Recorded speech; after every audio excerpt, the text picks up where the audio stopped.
बादशाह अकबर को शिकार करना बहुत पसंद था।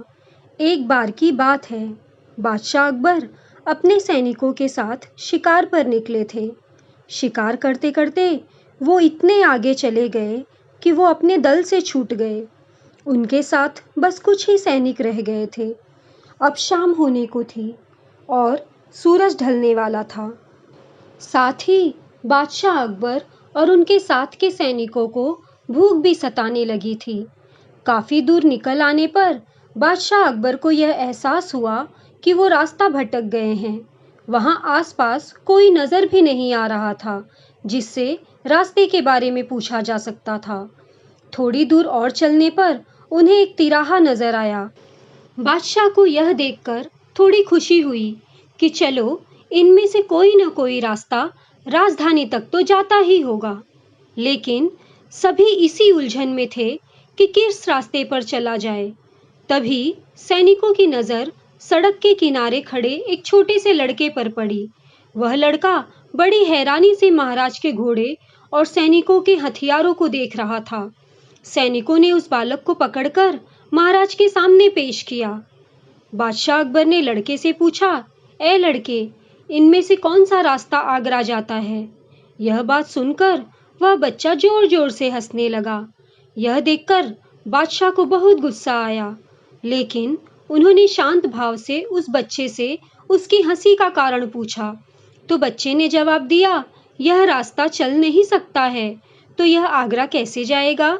आगरा पहुंचने के लिए तो आपको खुद चलना पड़ेगा। यह कहकर वह खिलखिलाकर हंस पड़ा। सभी सैनिक मौन खड़े थे।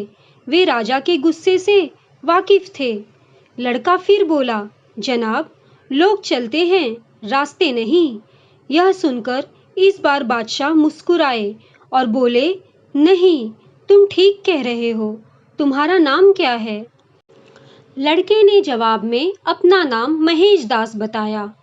बादशाह उस लड़के की सूझबूझ को देखकर चकित रह गए थे। बादशाह अकबर ने अपनी अंगूठी निकालकर महेश दास को देते हुए कहा, तुम बादशाह अकबर, हिंदुस्तान के सम्राट से बात कर रहे हो। मुझे निडर लोग पसंद हैं। तुम मेरे दरबार में आना और मुझे यह अंगूठी दिखाना।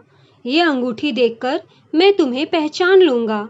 अब तुम मुझे बताओ कि मैं किस रास्ते पर चलूं ताकि मैं आगरा पहुंच जाऊं। लड़के ने बड़ी ही शालीनता से सही रास्ता बताया और बादशाह अकबर अपने सैनिकों के साथ आगरा की ओर चल पड़े। इस तरह अकबर भविष्य के बीरबल से मिले थे, क्योंकि यही लड़का बड़ा होकर बीरबल के नाम से प्रसिद्ध हुआ और बादशाह अकबर के नवरत्नों में से एक कहलाया। दोस्तों, इस कहानी से हमें यह सीख मिलती है कि बुद्धि और सूझबूझ का हमेशा सम्मान करना चाहिए।